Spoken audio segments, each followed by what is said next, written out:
have you thought about listing your property high and then letting the buyers just beat you down so you could get a price that you felt like you would have taken anyways?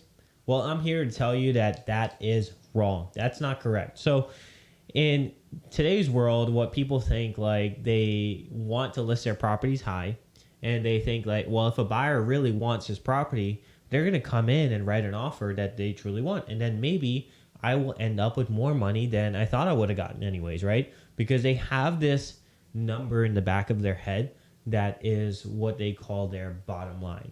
And I'm here to tell you that that tactic does not work, especially when you're up against a strong agent like myself. So in a world of selling houses, you have to think about negotiating. You have to think about the other side. What is the buyer thinking, right? And most buyers today, they don't want to even look at the properties that they can't afford or they think they cannot afford because they don't know that you are willing to negotiate on your price. A lot of buyers perceive the market as, well, if that person's asking, X amount for this house, that must be what it's worth, but I am not willing to pay that much for that particular property.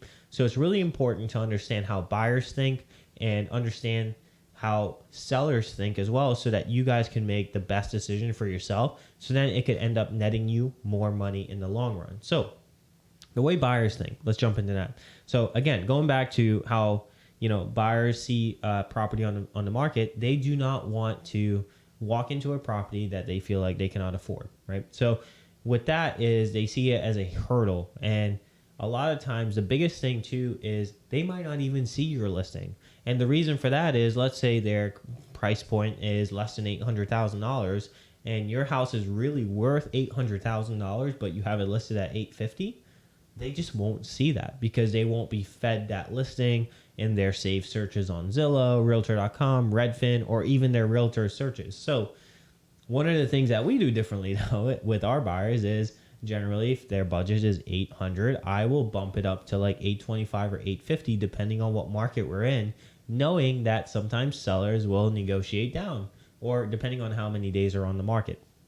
So you want to make sure that you price your home at market value. And I'm going to jump to the blackboard here to show you why that's important, because historically when you price your home high, it doesn't work out. You actually end up taking a lot less than what you would have taken for it or what you could have gotten for that property, rather than like taking something that was better. So I'm going to jump to the whiteboard here and I'm going to show you guys kind of like a picture of why it's important to list your property at a solid price. So let's say, essentially this is where you're starting, right? So let's say we're going to use the $800,000 property because that's just easy, right? So you start up here, right? Your house is, you listed your house up here at $850,000.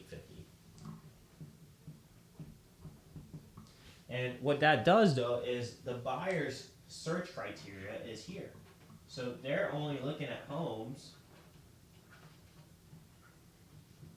They're only looking at homes that are less than $800,000 or $800,000 and less, right?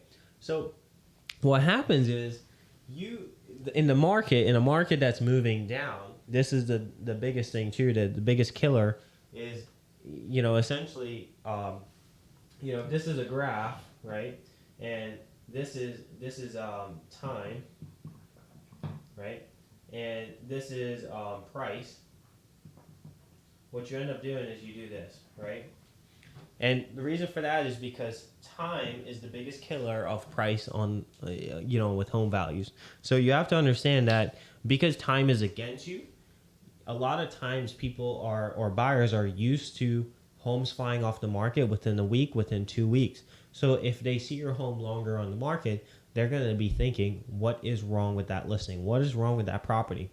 And there might not be anything wrong with your property, but in their head, in their perception, they're like, well, that house should have sold by now. There must be something wrong with it.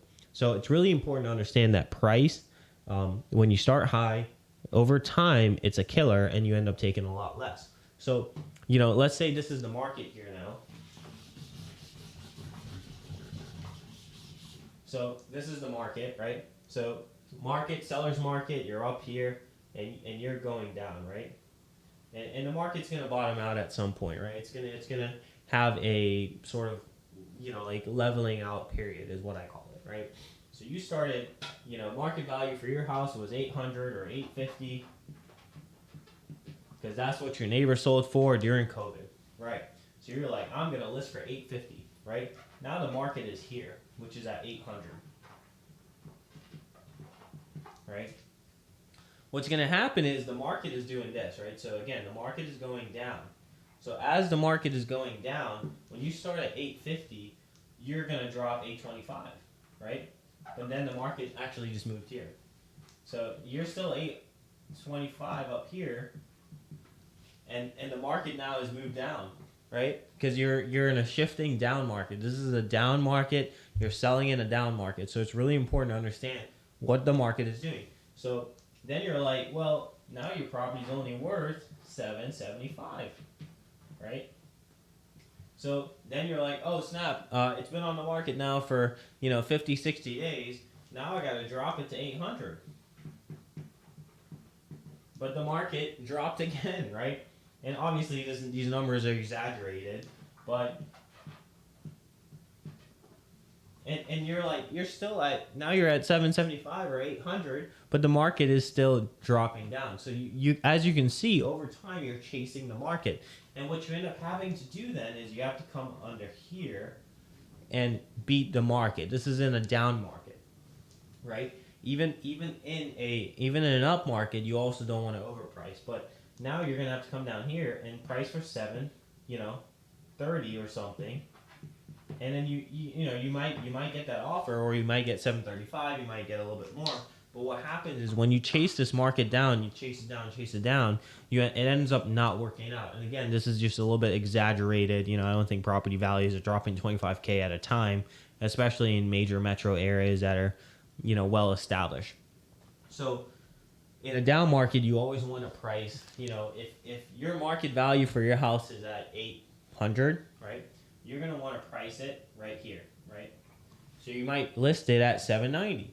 And what that actually ends up doing is you price it at or just below the market, and then it gives you more money. It brings more buyers in, it draws people in, and then you might end up actually getting more than 800, right? That's typically what we've seen in our experience of finding buyers, especially for homes that have not sold first time. This is really important. Most homes that don't sell is because it's pricing. And obviously condition sometimes has an effect on that, but every condition has a price, right? Every location has a price. Doesn't matter if your house is on a main road, if it's on a train track or whatever, that property still has a price. So pricing is always the number one factor when you're looking at a home, as well as like a new approach. Sometimes people aren't as good at selling houses or as good as marketing a house, and that could be a factor as well. But generally price is like the number one factor. So please remember that when you're pricing your home, don't start high. Price at market value or just a little bit here under, and that's going to give you the best bang for your buck, because you might get the price more than what you wanted for the property. So make sure that when you're pricing a home, you think about how the buyers think, you think about how sellers think, and make the best decision. Hit that subscribe button below, like, follow, comment, and I'll see you guys on the next one. Take care.